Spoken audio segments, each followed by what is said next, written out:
Hello everyone. मेरा नाम है Sandeep Das Gupta and welcome to अचीवर्ली। आज हम लोग एनसीईआरटी क्लास 9 पॉलिटी का चैप्टर 3 का पार्ट 2 शुरू करने जा रहे हैं। प्रीवियस चैप्टर के लेक्चर्स अपलोड हो चुके हैं और मैंने क्लास 9 पॉलिटी का एक सेपरेट प्लेलिस्ट भी क्रिएट कर दिया है। प्लेलिस्ट का लिंक आपको इस वीडियो के डिस्क्रिप्शन बॉक्स में मिल जाएगा, तो जो लोग नए आए हैं वहां से उन वीडियोस को देख सकते हैं। मैं पढ़ाते हुए इंपॉर्टेंट पॉइंट्स को स्टार मार्क करता हुआ चलूंगा, तो अगर आप बुक से पढ़ रहे हैं आप भी उन पॉइंट्स को स्टार मार्क कर लें, या फिर अगर आप नोट्स बना रहे हैं तो अपने नोट्स में उन पॉइंट्स को लिख लें, क्योंकि वहां से क्वेश्चन आने के चांसेस ज्यादा होते हैं। अगर आपको कुछ डाउट हो तो आप मुझसे कमेंट्स में पूछ सकते हैं या फिर इंस्टाग्राम पे पूछ सकते हैं। इंस्टाग्राम का लिंक आपको इस वीडियो के डिस्क्रिप्शन बॉक्स में मिल जाएगा। एनसीईआरटी के बुक्स को आप एनसीईआरटी की वेबसाइट से फ्री में डाउनलोड कर सकते हैं, तो वहां से आप इस बुक को डाउनलोड कर ले और आज का लेक्चर देखने के बाद एक बार इस चैप्टर को पढ़ लें, जिससे कि आपको और अच्छे से समझ में आ जाएगा। तो चलिए अब आज का लेक्चर शुरू करते हैं। चैप्टर 3, इलेक्टोरल पॉलिटिक्स, चुनावी राजनीति। हमने पिछले लेक्चर में चैप्टर 3 के पार्ट 1 को कवर कर लिया था। आपको इस वीडियो के डिस्क्रिप्शन बॉक्स में चैप्टर 3 के पार्ट 1 के लेक्चर का लिंक मिल जाएगा। अगर आपने वो वीडियो नहीं देखा है तो पहले आप उसे देख लें, फिर आज के लेक्चर के साथ कंटिन्यू करें, जिससे कि आपको और अच्छे से समझ में आ जाएगा। आज हम लोग चैप्टर 3 के पार्ट 2 को शुरू करने वाले हैं। इसमें हम लोग सबसे पहले पढ़ेंगे what is our system of elections के बारे में। उसके बाद हम लोग इलेक्टोरल कॉन्स्टिट्यूएंसीज के बारे में पढ़ेंगे। उसके बाद हम लोग रिजर्व्ड कॉन्स्टिट्यूएंसीज के बारे में पढ़ेंगे। उसके बाद हम लोग वोटर्स लिस्ट के बारे में पढ़ेंगे। फिर उसके बाद हम लोग एजुकेशनल क्वालिफिकेशंस फॉर कैंडिडेट्स के बारे में पढ़ेंगे। तो चलिए अब आज का लेक्चर शुरू करते हैं। What is our system of elections? चुनाव की हमारी प्रणाली क्या है? Can we say that Indian elections are democratic? To answer this question, let us take a look at how elections are held in India. क्या भारत में होने वाले इलेक्शंस डेमोक्रेटिक है? इसे समझने के लिए सबसे पहले हमें समझना होगा कि भारत में इलेक्शंस किस तरह होते हैं। क्या हमारे देश में होने वाले चुनाव लोकतांत्रिक हैं? इस सवाल का जवाब देने के लिए आइए देखें कि भारत में चुनाव किस तरह होते हैं। Lok Sabha and Vidhan Sabha elections are held regularly after every 5 years। हर 5 साल में लोकसभा यानी नेशनल लेवल पे और विधानसभा यानी स्टेट लेवल पे इलेक्शंस होते हैं। हमारे यहाँ लोकसभा और विधानसभाओं के चुनाव हर 5 साल बाद होते हैं। After 5 years, the term of all the elected representatives comes to an end. The Lok Sabha और विधानसभा stands dissolved। 5 साल बाद चुने हुए रिप्रेजेंटेटिव्स का कार्यकाल समाप्त हो जाता है। लोकसभा और विधानसभा डिसॉल्व हो जाते हैं, यानी भंग हो जाते हैं। 5 साल के बाद सभी चुने हुए प्रतिनिधियों का कार्यकाल समाप्त हो जाता है। लोकसभा और विधानसभाएं भंग हो जाती हैं। Elections are held in all constituencies at the same time, either on the same day or within a few days. This is called a general election. सभी कॉन्स्टिट्यूएंसी में इलेक्शन एक साथ होते हैं, या तो एक ही दिन में या फिर with in a few days election होते हैं। इसे जनरल इलेक्शन यानी आम चुनाव कहते हैं। फिर सभी चुनाव क्षेत्रों में एक ही दिन या एक छोटे अंतराल में अलग अलग दिन चुनाव होते हैं। इसे आम चुनाव कहते हैं। Sometimes election is held only for one constituency to fill the vacancy caused by death or resignation of a member. This is called a by-election. कभी कभी किसी मेंबर के रेजिग्नेशन या फिर उनकी मृत्यु के कारण जो वैकेंसी हो जाती है, उसे भरने के लिए सिर्फ एक कॉन्स्टिट्यूएंसी में चुनाव होता है। इसे बाई इलेक्शन यानी उपचुनाव कहते हैं। कई बार सिर्फ एक क्षेत्र में चुनाव होता है जो किसी सदस्य की मृत्यु या इस्तीफे से खाली हुआ होता है। इसे उपचुनाव कहते हैं। In this chapter we will focus on general elections. इस चैप्टर में हमारा मेन फोकस जनरल इलेक्शन यानी आम चुनाव पे रहेगा। इस अध्याय में हम आम चुनाव पर ही ध्यान केंद्रित करेंगे। अब हमारा नेक्स्ट टॉपिक है इलेक्टोरल कॉन्स्टिट्यूएंसीज, चुनाव क्षेत्र। You read about the people of Haryana electing 90 MLAs. You may have wondered how they did that. Did every person in Haryana vote for all the 90 MLAs? You perhaps know that this is not the case. हमने पिछले lecture में हरियाणा के state assembly elections के बारे में पढ़ा था। उसमें हमने देखा कि हरियाणा के लोगों ने 90 MLAs का चुनाव किया था। सवाल यह है कि क्या हरियाणा के प्रत्येक व्यक्ति ने सभी 90 MLAs के लिए वोट दिया था? शायद आपको पता होगा कि ऐसा नहीं होता है। आपने पढ़ा है कि हरियाणा के लोगों ने 90 विधायकों का चुनाव किया। संभव है आपने सोचा हो कि उन्होंने ऐसा कैसे किया होगा। क्या हरियाणा का हर व्यक्ति सभी 90 विधायकों के लिए वोट देता है? शायद आपको भी मालूम होगा कि ऐसा नहीं होता। In our country, we follow an area-based system of representation. The country is divided into different areas for purposes of elections. These areas are called electoral constituencies. The voters who live in an area elect one representative. हमारे देश में हम area based system of representation follow करते हैं। मतलब election purpose के लिए हमारा देश डिफरेंट एरियाज में डिवाइडेड है, यानी विभिन्न क्षेत्रों में विभाजित है। इन्हीं एरियाज को कॉन्स्टिट्यूएंसी यानी निर्वाचन क्षेत्र कहते हैं। एक कॉन्स्टिट्यूएंसी में डिफरेंट पार्टी के कैंडिडेट्स चुनाव के लिए खड़े होते हैं और उसी सेम कॉन्स्टिट्यूएंसी के वोटर्स इन कैंडिडेट्स में से अपने एक रिप्रेजेंटेटिव को चुनते हैं। यही सेम चीज हर एक कॉन्स्टिट्यूएंसी में होती है। अपने देश में हम क्षेत्र विशेष पर आधारित प्रतिनिधित्व की प्रणाली से काम करते हैं। चुनाव के उद्देश्य से देश को अनेक क्षेत्रों में बांट लिया गया है। इन्हें निर्वाचन क्षेत्र कहते हैं। एक क्षेत्र में रहने वाले मतदाता अपने एक प्रतिनिधि का चुनाव करते हैं। देखिए,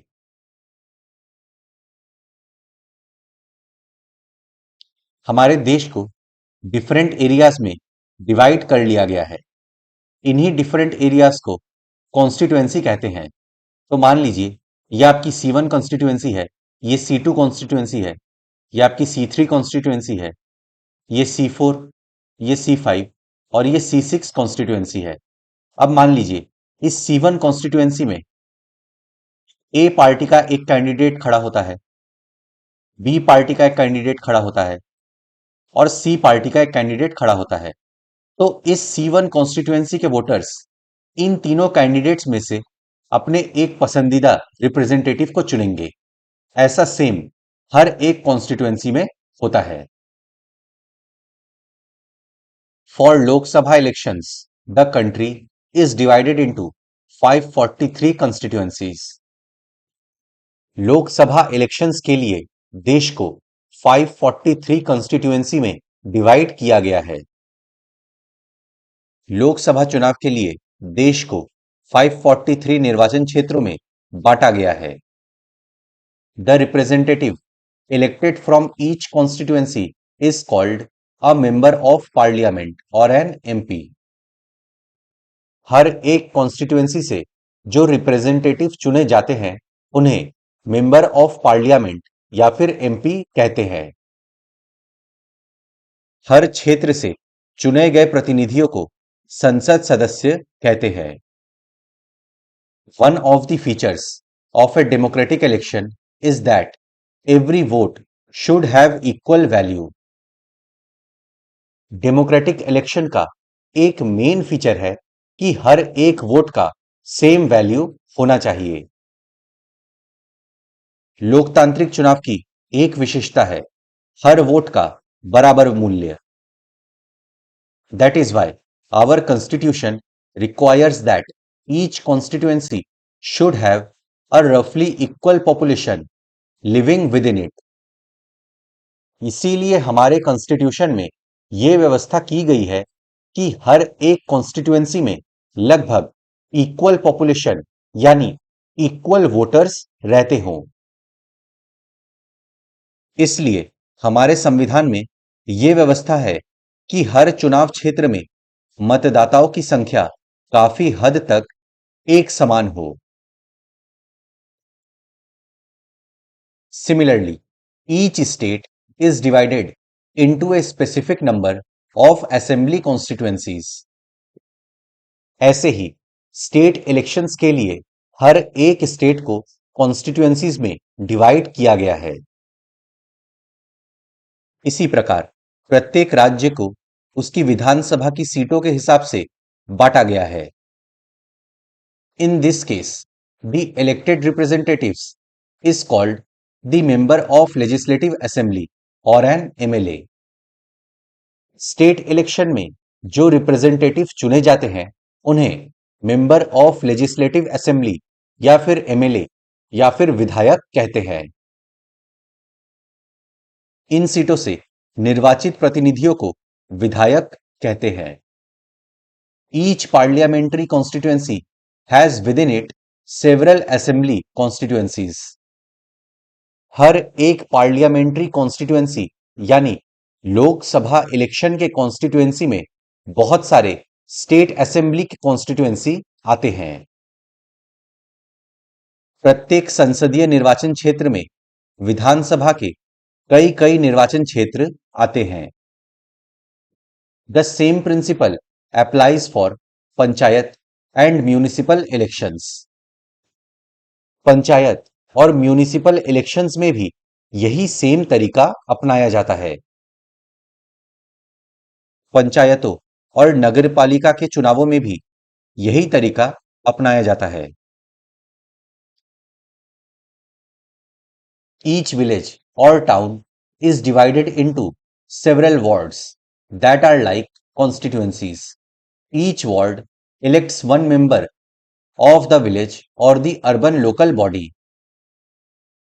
प्रत्येक गांव या टाउन को डिफरेंट वार्ड्स में डिवाइड किया जाता है।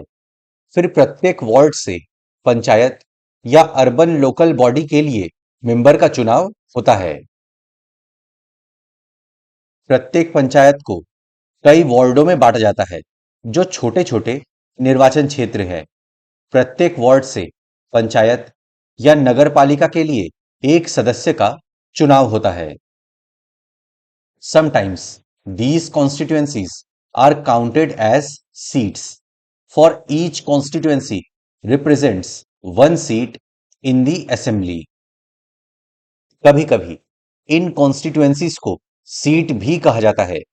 एक कॉन्स्टिट्यूएंसी लोकसभा या विधानसभा में एक सीट को रिप्रेजेंट करती है।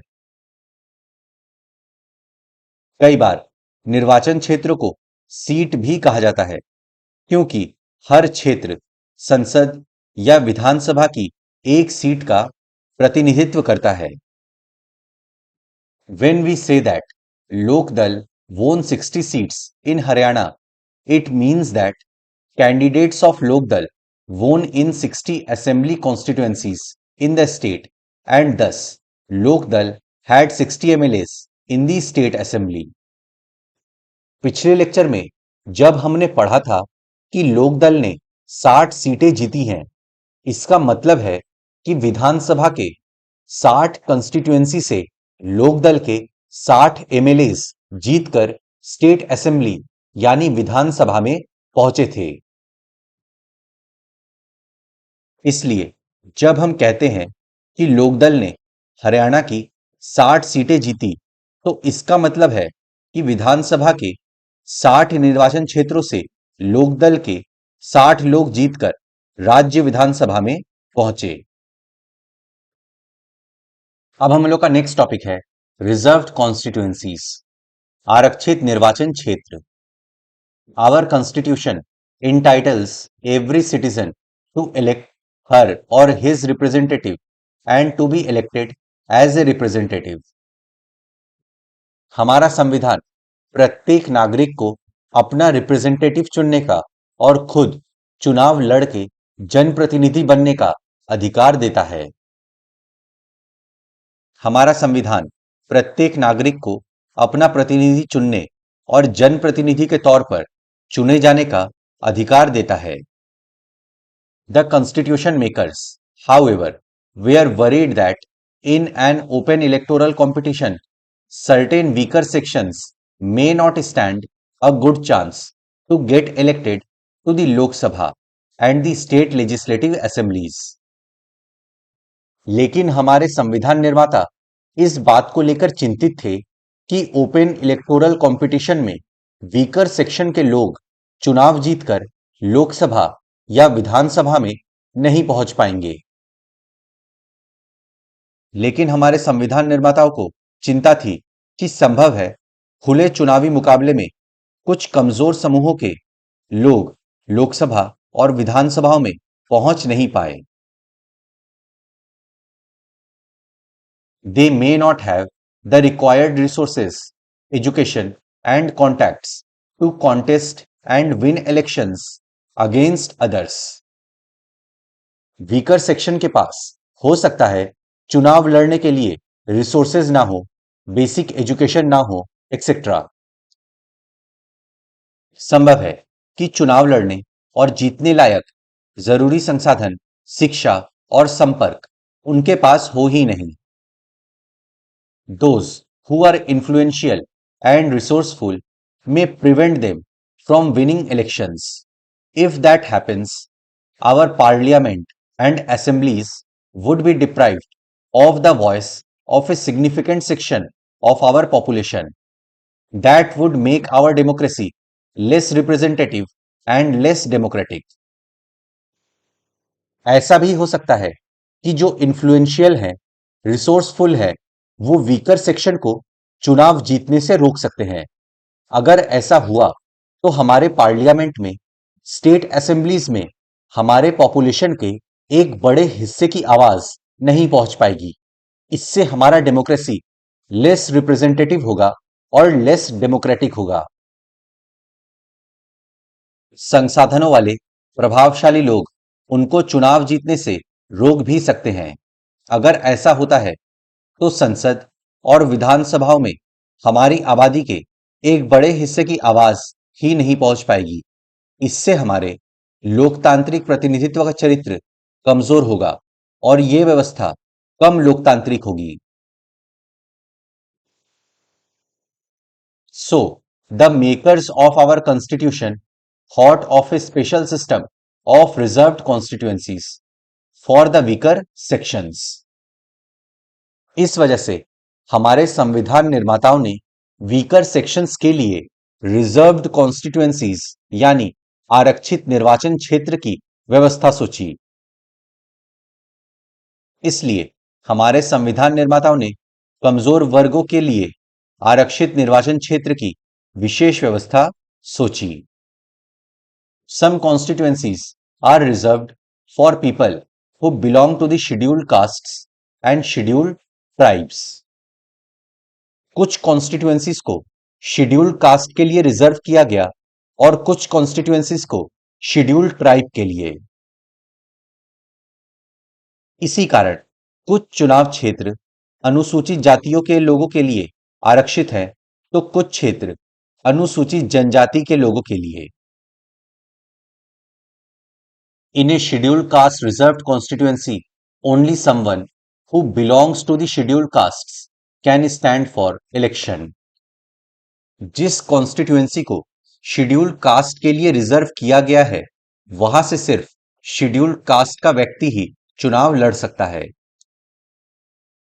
अनुसूचित जाति के लिए आरक्षित सीट पर केवल अनुसूचित जाति का ही व्यक्ति चुनाव लड़ सकता है।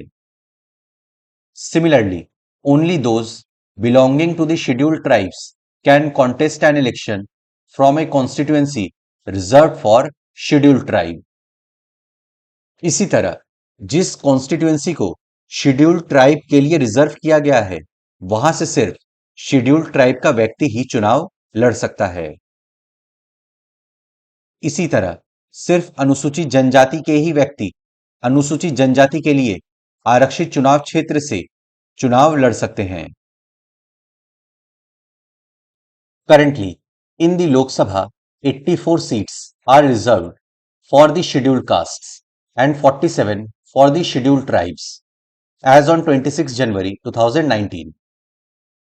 Currently, अभी लोकसभा में शेड्यूल्ड कास्ट के लिए 84 सीट्स रिजर्व्ड हैं और शेड्यूल्ड ट्राइब के लिए 47 सीट्स रिजर्व्ड हैं। अभी लोकसभा की 84 सीटें अनुसूचित जातियों के लिए और 47 सीटें अनुसूचित जनजातियों के लिए आरक्षित है। 26 जनवरी 2019 की स्थिति। This number is in proportion to their share in the total population. Thus, the reserved seats for scheduled caste and scheduled tribe do not take away the legitimate share of any other social group. ये seats total population में उनके हिस्से को देखकर reserve की गई हैं। इस वजह से दूसरे किसी सोशल ग्रुप के सीट्स पे कोई असर नहीं पड़ता। दूसरे सोशल ग्रुप्स को उनका लेजिटिमेट शेयर मिलता है। ये सीटें पूरी आबादी में इन समूहों के हिस्से के अनुपात में हैं।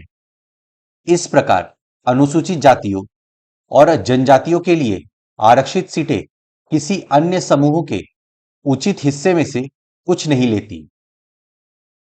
This system of reservation was extended later to other weaker sections at the district and local level.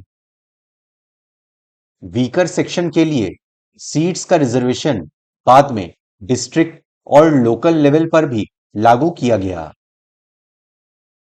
कमजोर समूहों के लिए आरक्षण की यह व्यवस्था बाद में जिला और स्थानीय स्तर पर भी लागू की गई।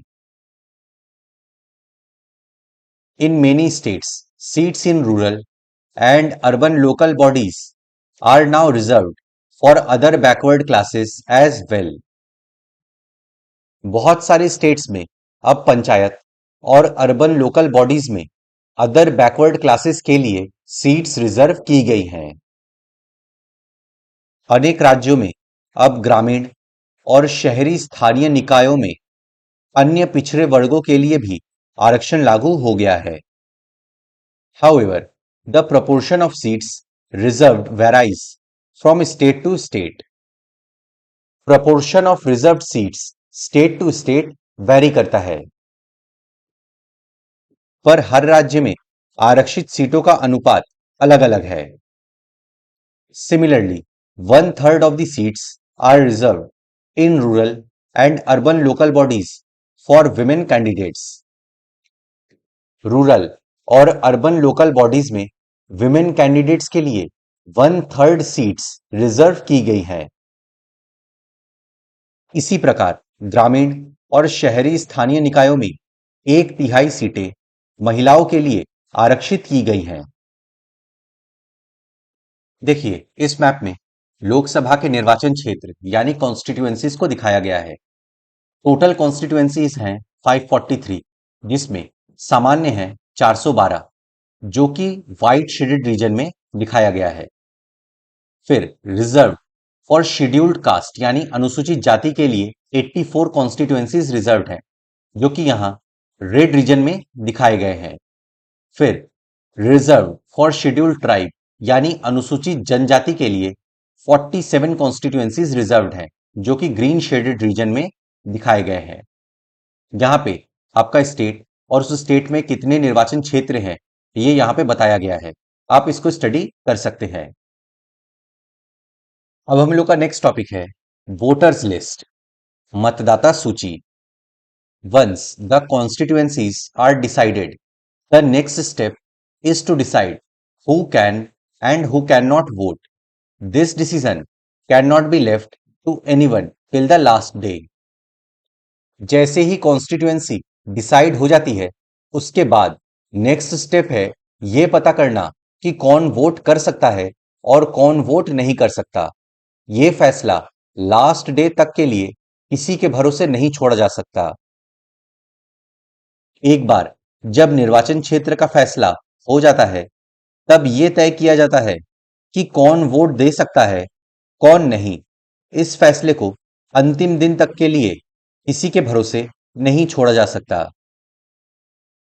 In a democratic election, the list of those who are eligible to vote is prepared much before the election and given to everyone.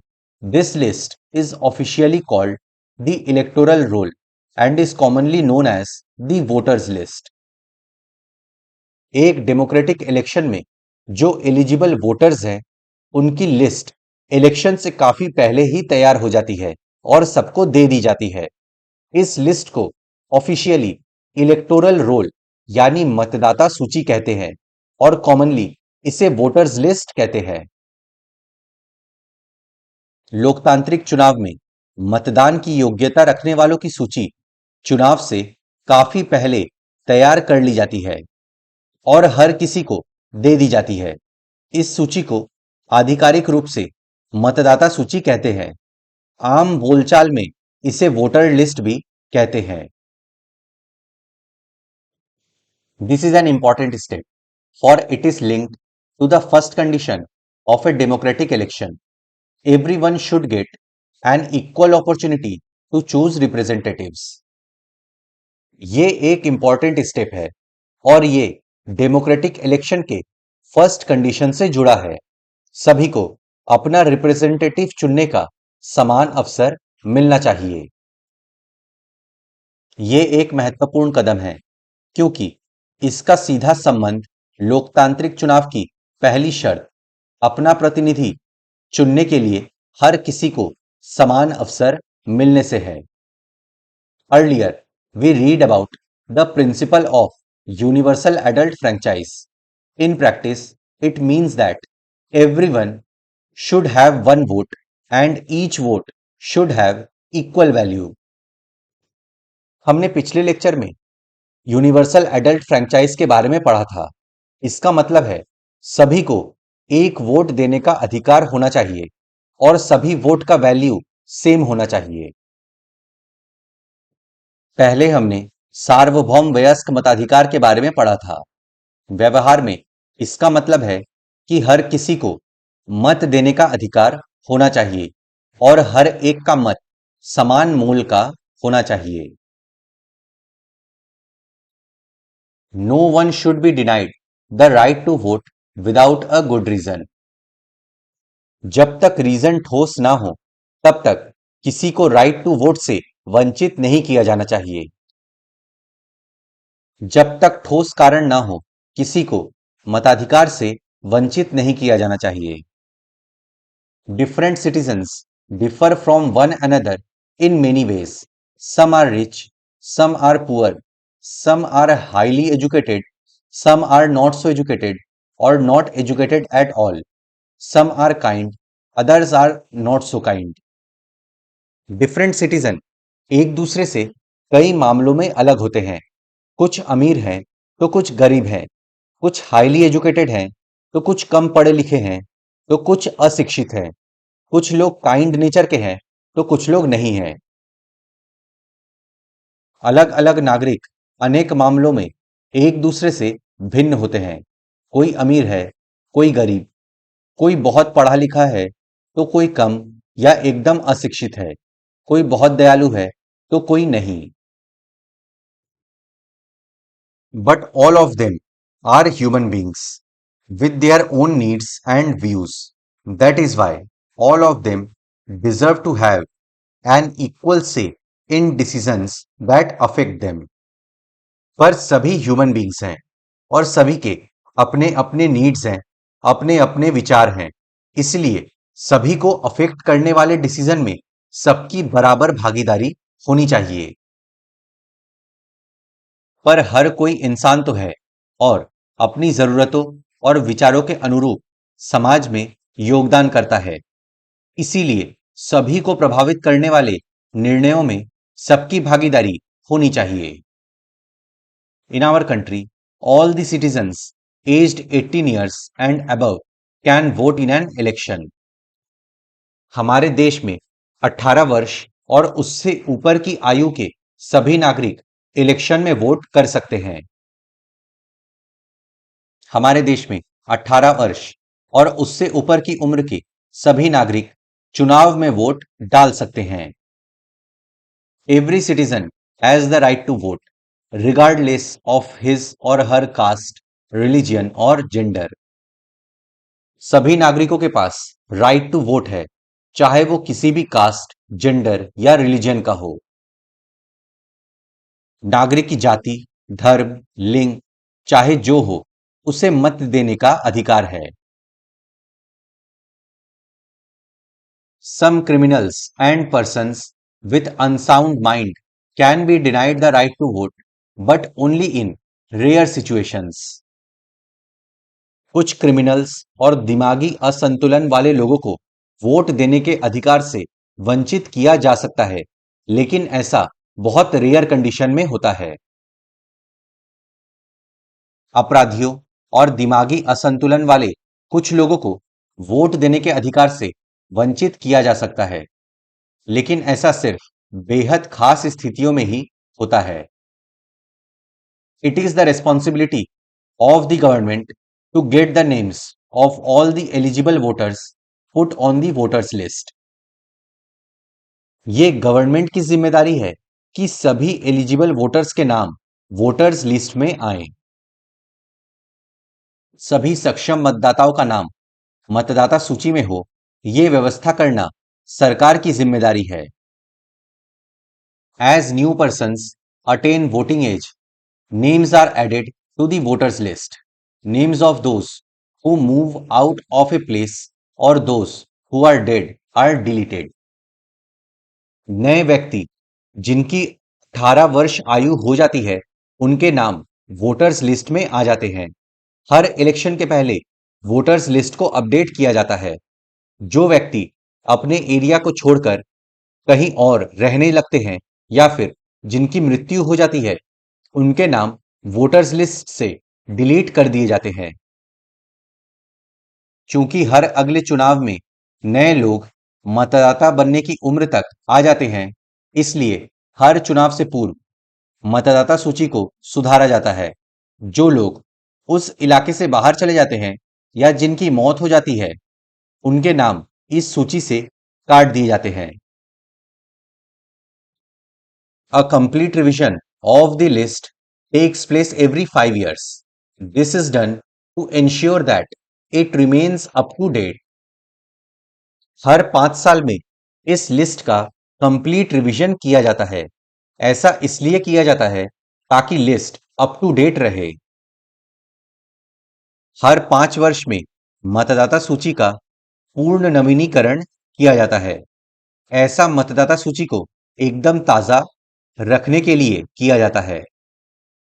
In the last few years, a new system of election photo identity card has been introduced. पिछले कुछ वर्षों से एक नया system introduce किया गया है, जिसे इलेक्शन फोटो आइडेंटिटी कार्ड कहते हैं। पिछले कुछ वर्षों से चुनावों में फोटो पहचान पत्र की नई व्यवस्था लागू की गई है। The government has tried to give this card to every person on the voters list. Voters list में जिनके भी नाम हैं, उनको ये कार्ड देने की कोशिश की गई है। सरकार ने मतदाता सूची में दर्ज सभी लोगों को ये कार्ड देने की कोशिश की है। The voters are required to carry this card when they go out to vote so that no one can vote for someone else. Vote देते समय वोटर्स को ये कार्ड अपने साथ रखना होता है ताकि कोई और उनके जगह वोट ना डाल दे। वोट देने जाते समय मतदाता को ये पहचान पत्र साथ रखना होता है, जिससे किसी एक का वोट कोई दूसरा न डाल दे। but the card is not yet compulsory for voting. For voting, the voters can show many other proofs of identity like the ration card or the driving license. Vote देने के लिए ये कार्ड अभी compulsory नहीं हुआ है। Vote देते समय वोटर कोई भी दूसरा आइडेंटिटी कार्ड दिखा सकता है, जैसे ration card, driving licence etcetera. पर मतदान के लिए ये कार्ड अभी तक अनिवार्य नहीं हुआ है। वोट देने के लिए मतदाता राशन कार्ड या ड्राइविंग लाइसेंस जैसे पहचान पत्र भी दिखा सकते हैं। अब हम लोग का नेक्स्ट टॉपिक है एजुकेशनल क्वालिफिकेशंस फॉर कैंडिडेट्स। उम्मीदवारों की शैक्षिक योग्यता। Why is there no educational qualification for holding such an important position when some kind of educational qualification is needed for any other job in the country? जब देश की सभी नौकरियों के लिए किसी न किसी किस्म की शैक्षिक योग्यता जरूरी है, तो विधायक या सांसद महत्वपूर्ण पदों के चुनाव के लिए किसी किस्म की शैक्षिक योग्यता की जरूरत क्यों नहीं है? Educational qualifications are not relevant to all kinds of jobs. The relevant qualification for selection to the Indian cricket team, for example, is not the attainment of educational degrees but the ability to play cricket well. Similarly, the relevant qualification for being an MLA or an MP is the ability to understand people's concerns, problems, and to represent their interests. Whether they can do so or not is examined by lakhs of examiner, their voters, after every 5 years. सभी तरह के job के लिए educational qualifications जरूरी नहीं है। For example, cricket खेलने के लिए डिग्री की नहीं, अच्छा क्रिकेट खेलने की जरूरत है। इसी तरीके से एमएलए या एमपी बनने के लिए लोगों के समस्याओं को समझना जरूरी है, लोगों की चिंताओं को समझना जरूरी है, लोगों के बेस्ट इंटरेस्ट में क्या है ये समझना जरूरी है, वे ये सब काम अच्छे से कर रहे हैं या नहीं ये डिसाइड हर 5 साल बाद वोटर्स करते हैं। सभी तरह के काम सिर्फ शैक्षिक योग्यता के आधार पर नहीं होते। जैसे भारतीय क्रिकेट टीम में चुनाव के लिए डिग्री की नहीं, अच्छा क्रिकेट खेलने की योग्यता जरूरी है। इसी प्रकार विधायक या सांसद की सबसे बड़ी योग्यता यह है कि वो अपने क्षेत्र के लोगों की समस्याओं को समझे, उनकी चिंताओं को समझे और उनके हितों का प्रतिनिधित्व करे। वे ये काम कर रहे हैं या नहीं इसकी परीक्षा उनके लाखों वोटर 5 साल तक रोज लेते हैं।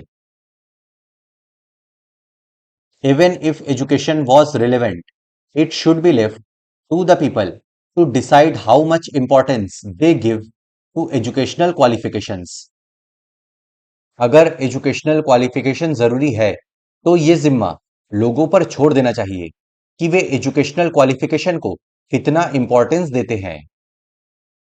अगर शिक्षा या डिग्री की प्रासंगिकता हो भी तो ये जिम्मा लोगों पर छोड़ देना चाहिए कि वे शैक्षिक योग्यता को कितना महत्व देते हैं। In our country, putting an educational qualification would go against the spirit of democracy for yet another reason. It would mean depriving a majority of the country's citizens the right to contest elections. If, for example, a graduate degree like BA, BCom, or BSc was made compulsory for candidates, more than 90% of the citizens will become ineligible to contest elections. हमारे देश में educational qualification हमारे democracy के spirit के against चला जाएगा, क्योंकि अगर एजुकेशनल क्वालिफिकेशन की कंडीशन लगाई गई तो देश के अधिकांश नागरिक चुनाव लड़ने के अधिकार से वंचित रह जाएंगे। फॉर एग्जाम्पल, अगर चुनाव लड़ने के लिए ग्रेजुएशन कंपलसरी कर दिया गया तो 90% से भी ज्यादा नागरिक चुनाव लड़ने के अयोग्य हो जाएंगे। हमारे देश में शैक्षिक योग्यता की शर्त लगाना एक अन्य कारण से भी लोकतंत्र की मूल भावना के खिलाफ होगा। इसका मतलब होगा देश के अधिकांश लोगों को चुनाव लड़ने के मौलिक अधिकार से वंचित करना। जैसे यदि उम्मीदवारों के लिए बीए, बीकॉम या बीएससी की स्नातक डिग्री को भी अनिवार्य किया गया तो 90% से ज्यादा नागरिक चुनाव लड़ने के अयोग्य हो जाएंगे। तो फ्रेंड्स, इसी के साथ हम लोग का आज का लेक्चर समाप्त होता है। अब नेक्स्ट लेक्चर में हम लोग चैप्टर 3 के पार्ट 3 को शुरू करेंगे। मैं आशा करता हूं कि आपको सब कुछ समझ में आ गया होगा। अगर आपको फिर भी कुछ डाउट है तो आप मुझसे कमेंट्स में पूछ सकते हैं या फिर इंस्टाग्राम पे पूछ सकते हैं। अपने फ्रेंड्स के साथ इस वीडियो को शेयर करें। वीडियो पसंद आए तो लाइक करें, चैनल को सब्सक्राइब करें। मैं मिलता हूं आपसे नेक्स्ट लेक्चर में। Good day to everyone. जय हिंद।